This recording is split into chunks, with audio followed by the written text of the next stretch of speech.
So good morning and welcome back to my channel Kaizen Skill Training. So as we were talking about creativity, today we have Mr. Arun with us who's going to really take us through what exactly is creativity. So sir, good morning. Good morning. So sir, what according to you is creativity? Well, creativity is a very abstract term. So, while behavioral psychologists and psychoanalysts would talk about creativity in terms of the left hemisphere and the right hemisphere of the brain, I would like to focus more about the different dimensions of creativity, and that would help us understand what is it that creativity means for us in our daily lives, and especially in the corporate sector. Okay, because as you were saying about different dimensions, as growing up we have always heard creativity as thinking something out of the box, out of the league. That's right. So does thinking out of the league is also part of different dimensions? Yes. So first, in fact, it would be useful to understand the dimensions, and this was, that I am borrowing this content that I am actually going to talk to you about. I am borrowing from a group of psychologists who tried to identify what are the various segments in which creativity works. So the first simple way that they explained was something called the concept, where you look at something which is an object of beauty. For example, a scenery, a work of art, or music, something that you appreciate, and which makes you go, ah. So that's one of the dimensions. So creativity has led to a response from the viewer or the listener to come up with something called an ah. Then the second aspect of creativity is something called the aha concept. Okay. AHA, aha concept, where it is where the viewer or the user or the listener discovers something. Okay. Right. So they discover something that, oh, this is how it works. Oh, this is how they've made it work. So it is almost like a process of discovery, a revelation, which makes it go, which makes one go aha. And the third dimension of creativity, especially in our daily lives, is called the ha-ha concept. H-A-H-A concept. That's unique. Yeah. So when you look at ha-ha concept, it is more about wit, puns, jokes, things, the way that you've put things together, or words together, or a story together, which makes people want to laugh.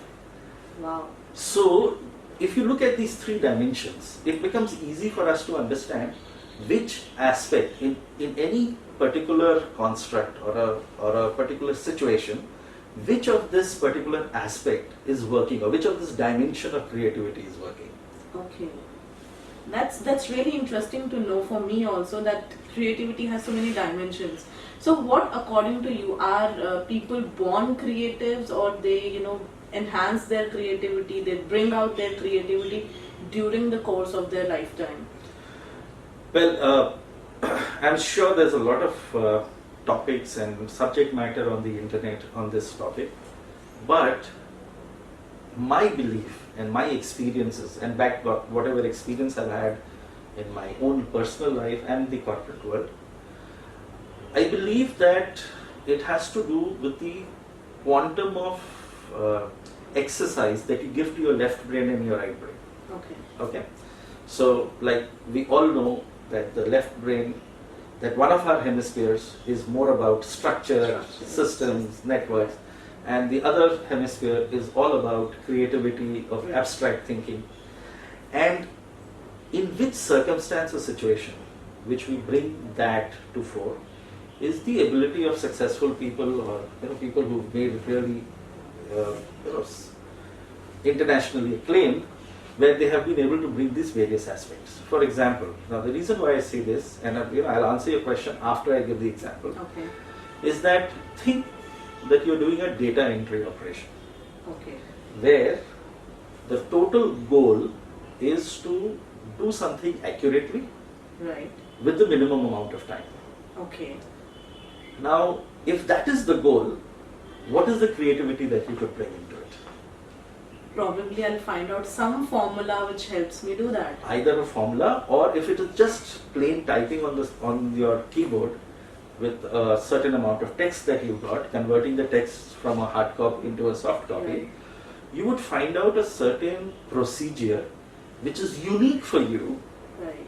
where you are able to cut short the two parameters on which you are going to judge your performance. What are the parameters? One is time, the other is accuracy. Accuracy. Right? So first you would try to benchmark your accuracy so that it comes to 100%. And the second thing that you would do is you would want to increase your speed. Right. Which is why when you see professional typists, if you remember the day, they never used to see the keyboard. And Exactly. nowadays, people who become proficient, they don't see keyboards. Right. They only Right. see their text, but they They have only to- see the text and they are able to type it out. So there is a certain amount of creativity that went into it. Well, I can relate to this example very well because when I was working, I was working with an NGO first, so we also have to analyze a lot of data of around 5,000 students. Okay. And the whole onus of getting that data from text to the computer was on me. Absolutely. So I also had to find out different keys that I can put the data as accurately as possible. So Absolutely. probably that was creativity for me at that moment, which now I'm realizing Yeah. with this example. And now I want to relate this back into the copy. So now to answer your main question that you had asked, that if people are born creative, right, or can they develop creativity? So I think that it depends on how much of either of the hemispheres of your brain you exercise. Okay. Okay, and there is always an opportunity for any individual to bring in more creativity by design in any aspect of their roles. For example, in a corporate role, I have found that there have been instances where I did not know how I should proceed creatively.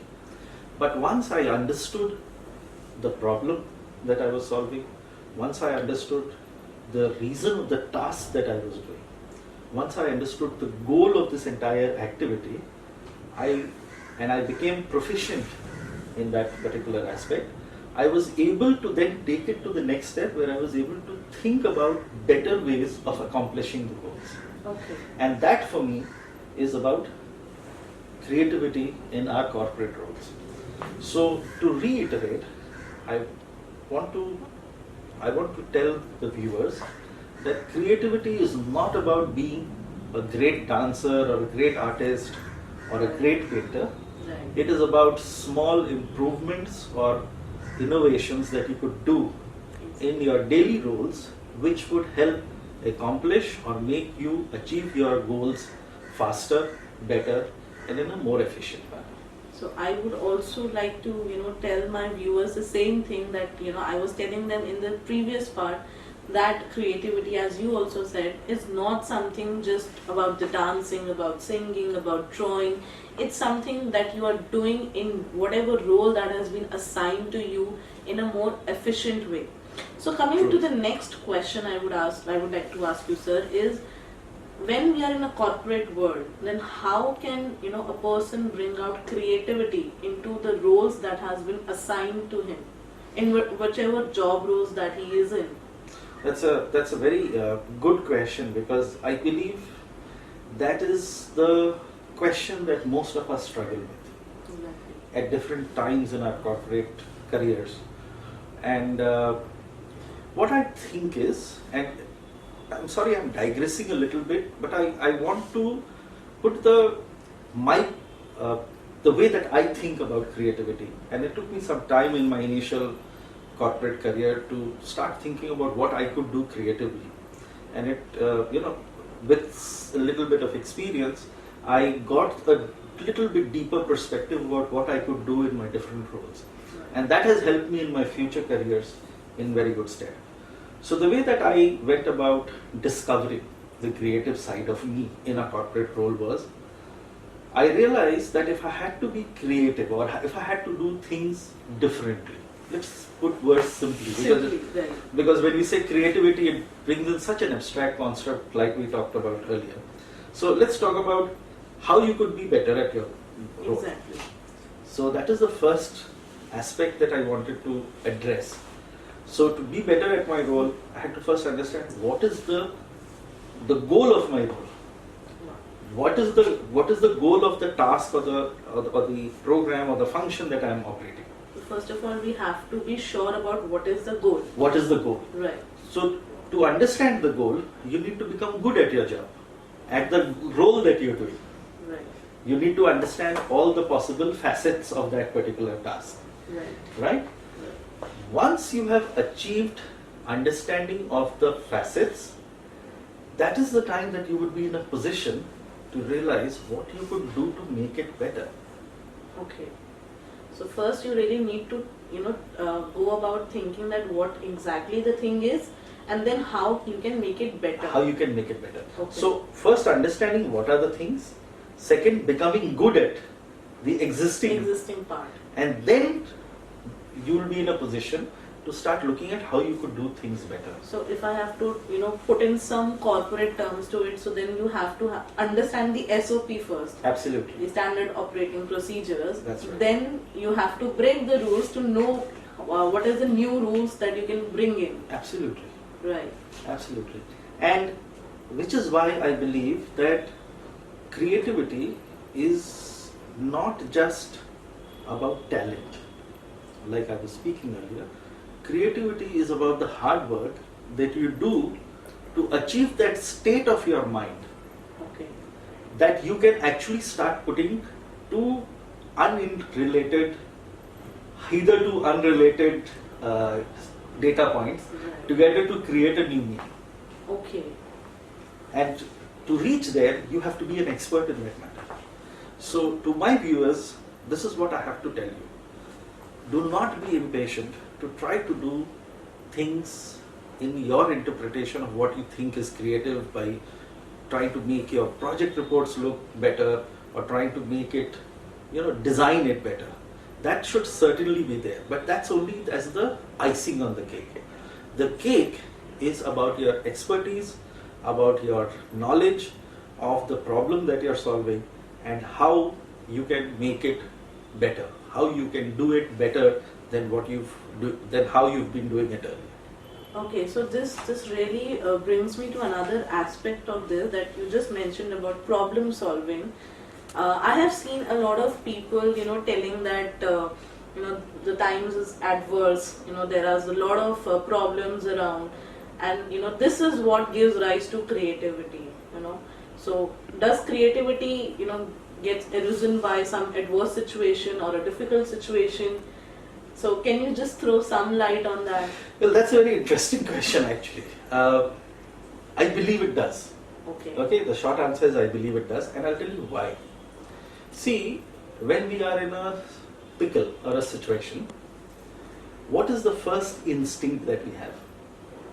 How do we get out of this? Right? Right. If there was an easy solution, then the problem it is not a problem, right? It is not a problem, right? Like, I have to get out of this room and I know where the door is and I know it is unlocked, so it is not a problem. It is not a problem. Right? But if I'm in this room and I know that the door is locked and there is no other way, that is the time that I have to think creatively. Exactly. Because every time I have come into this room, I have only used the door to come in and go out. Right? Right. So, now the goal is I have to get out of this situation. So which is why I always want to relate, when it comes to creativity, I want to relate it to the goal. The goal is I have to get out of the room. Now what are the various options? The usual methods of getting out of this room is not available to me now. Okay. Right? So now, if I have to get out of this room, I have to think of a different method. Now, two different people, so both of us, suppose have to get out of this room, we would be thinking of solutions to get out of this room, which is by itself a way of creative thinking. But which of us gets through it faster is the one who has made the connections quicker. Yeah. So, even in an adverse situation where you have to think creatively, two different people might have two different speed of response or quality of response to adversity. Okay. Right. So, sir, I just want to ask that, since now this is a difficult situation and difficult time that we are going through, a pandemic, which none of us actually predicted would ever happen. and a lot of people have lost their job. So what message would you like to give to the young audience who's going to view this video in some time, that how can they unleash their creativity and get into new jobs or maybe a new business? Because as we know that sir आपने भी अपना एक खुद का venture शुरू किया हुआ है. That's right. So just give a little bit about your own venture, how creatively that you thought about it, and what message you are going to give it to our viewers on this. Okay, so, well, I admit these are challenging times, and there is no harm, or let's say there is no shame in saying that a lot of us have been impacted in a way which has knocked us out of our normal course. So, to make the changes required quickly and in a manner which does not impact the goals of our life is in any case a difficult task. Now, having said that, I know of several such individuals who have taken this opportunity to innovate their circumstances. And I'm choosing my words very carefully here when I say they are innovating their circumstances, where they have chosen to pick up opportunities in the new circumstances that have developed, whether it is hyper-local delivery services, whether it is about insurance, whether it is about financial services, whether it is about software development, whether it is about animation and staying at home and learning animation. In fact, I know several individuals who do not belong to the software industry have taken up courses in artificial intelligence and machine learning, because they believe that this is the time that they are going to get to be able to learn about a new topic which is going to be relevant in the coming years. Very true on that. Right? So the first lesson that I take from the efforts of these individuals is that one must always be in a position of learning. You should always be open to learning.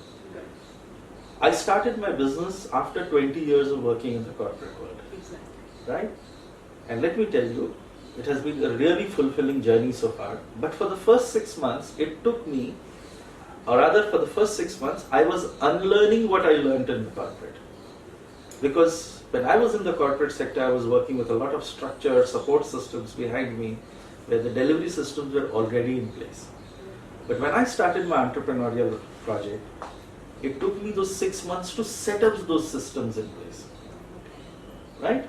So, transitioning from corporate to an entrepreneurial venture had that kind of a element of doubt in between, where things which I had taken for granted in the corporate sector were suddenly not available to me. Exactly. Right? So it took those 6 months for me to start unlearning things about the ways I used to do things in the corporate sector. That is the time that I started realizing that I have to always be in a position of learning. Every day in this, for the last 5 years, I believe I have learned something new. Whether through my failures, whether through my mistakes, whether through my successes. So the second point, and this is specifically to address this difficult times that we are facing, each one of us in the corporate sector are facing, keep learning. Be open to new avenues of learning.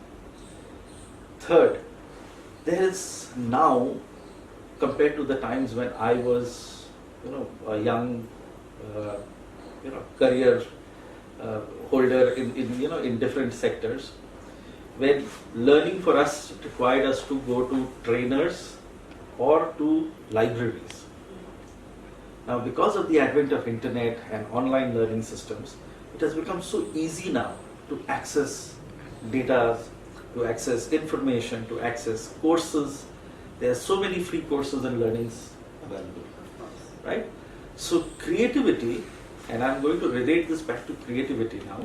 Creativity is about how well you utilize this time that you have in your hand to learn and to build your knowledge pool.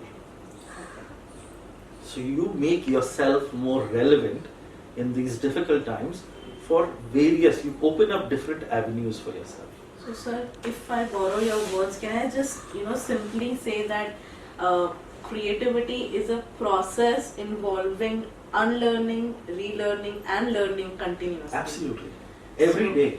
Every day. Every day. Every day. So, to my viewers, that creativity is not just limited to one moment or one day or once in a month. It's a continuous process. The more you practice, the more success you will get. So thank you. If you really like this video, please click on the subscribe button and leave your comments so that we can put in more such videos for you. Thank you.